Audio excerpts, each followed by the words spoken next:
Imagine a place, untouched by the hands of time, where the mountains kiss the sky and the rivers serenade the valleys. Welcome to Bhutan, a realm shrouded in mystery and magic, nestled in the lap of the majestic Himalayas. The unspoiled beauty of Bhutan is truly a sight to behold, with verdant valleys that stretch as far as the eye can see, punctuated by towering mountains that stand as silent sentinels, watching over the kingdom. This is a land where rivers flow with a serene grace, their crystal-clear waters reflecting the vibrant hues of the unique flora that line their banks. A walk through Bhutan's forests reveals an array of fauna, each species a testament to the country's rich biodiversity. The air here is different, filled with the songs of birds and the whisper of the wind, carrying with it the scent of wildflowers. In the heart of the Himalayas, this paradise is called Bhutan, the last Shangri-La. Bhutan's story begins in the 7th century, a tale as old as the mountains themselves.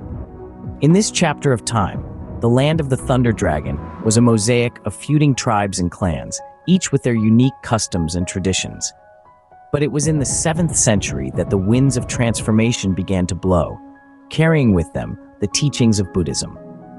The spark of this spiritual revolution was lit by the revered Tibetan monk Guru Rinpoche, also known as Padmasambhava. He is said to have flown on the back of a tigress, landing in what is now the site of the famous Tiger's Nest monastery. Here he meditated and propagated the teachings of Buddhism, marking the dawn of a new era in Bhutan's history. The arrival of Buddhism was not just a spiritual awakening, but a cultural one too. It ushered in a period of great architectural marvels with the construction of the first Buddhist temples. These temples, like the Jambai Lakang and Kichu Lakang, were more than just religious edifices. They were symbols of unity, bringing together the disparate tribes under the banner of a shared faith. The 7th century also saw the formation of the early Bhutanese states. These states, initially fragmented, gradually coalesced into a unified kingdom. The seeds of the present-day Bhutan were sown, guided by the principles of Buddhism, which emphasized compassion, tolerance, and the pursuit of enlightenment.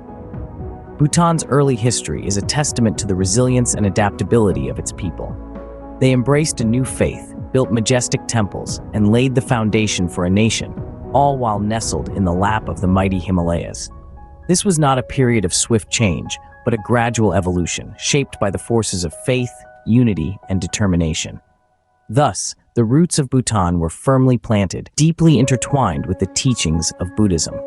Fast forward to the 17th century, a period of consolidation and unification.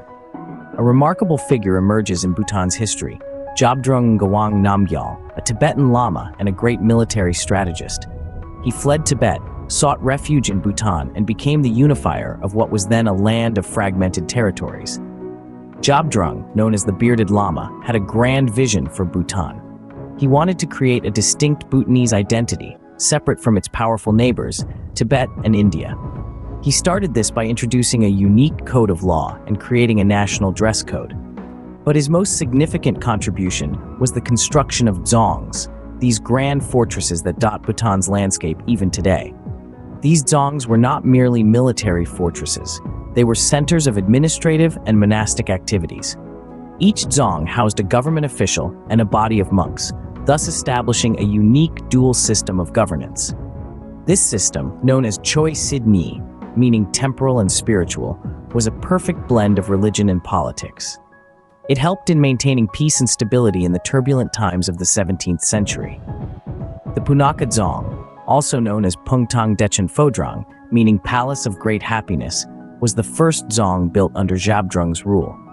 It stands majestically at the confluence of two rivers, Mo Chu and Pho Chu, symbolizing the union of two important aspects of Bhutanese society, the clergy and the government. Jabdrung's reign brought about a cultural and political renaissance. He laid the foundation of a unified Bhutanese state and created a distinctive Bhutanese identity. His influence can be seen in the dzongs that stand tall and proud, in the national dress that Bhutanese people wear with pride, and in the unique system of governance that still exists. The 17th century shaped Bhutan into a unified nation, setting the stage for the modern Bhutan we know today. The winds of change blew over Bhutan in the 20th century, heralding an era of modernization. As the 19th century came to a close, the land of the Thunder Dragon was on the brink of a significant transformation. The year 1907 marked a turning point in Bhutan's history with the establishment of the monarchy. It was the first Wangchuck king, Ujin Wangchuck, who unified this Himalayan kingdom under a single banner, thus consolidating his power and setting the stage for a new chapter in Bhutan's story. As we move deeper into the 20th century, Bhutan began to slowly open its doors to the outside world. It wasn't until the 1960s, under the reign of the third king, Jigme Dorji Wangchuck, that Bhutan made its first tentative steps towards modernity. This was a time of cautious exploration as Bhutan started to build roads, hospitals, and schools, embracing the benefits of progress while still holding on to its rich cultural heritage. However, what truly set Bhutan apart from the world was its unique approach to development. Unlike other countries that measured progress by gross domestic product, Bhutan introduced a concept unheard of elsewhere: gross national happiness. This philosophy, introduced in the 1970s by the fourth king, Jigme Singye Wangchuck, placed the happiness and well-being of its people at the heart of national development. It was an approach that sought to balance material growth with spiritual, emotional, and cultural needs, ensuring that progress didn't come at the cost of Bhutan's deeply rooted traditions and values. With the dawn of the 21st century, Bhutan continued to tread a path that was uniquely its own. It embraced the digital age, introduced democratic governance, and continued to champion environmental conservation. Yet, throughout this journey, Bhutan remained true to its roots, carefully balancing tradition and modernity. Bhutan stepped into the 21st century, balancing tradition and modernity while keeping its unique identity intact.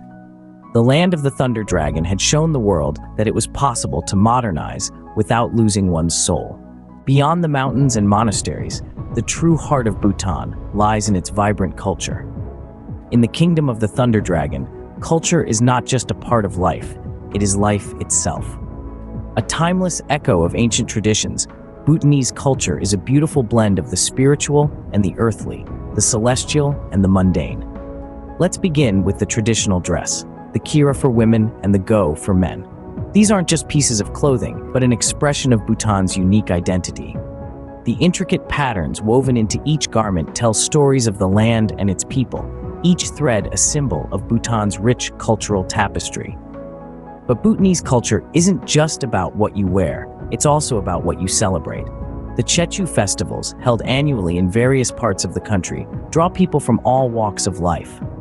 They come to witness the mesmerizing mask dances, to pray, to connect, and to rejoice in the shared heritage.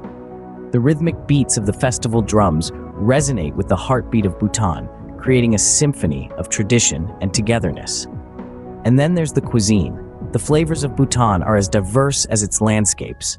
From the fiery emadachi to the soothing ara, each dish is a culinary journey through the country's valleys and mountains, reflecting the tastes and traditions of its people. Art, too, is a vital component of Bhutanese culture. Be it the vibrant thangka paintings or the intricate wood carvings, each piece is a testament to the country's artistic heritage. Craftsmanship isn't just a skill here, it's a way of life, passed down through generations. And let's not forget the Bhutanese way of life itself, deeply rooted in Buddhism and respect for nature.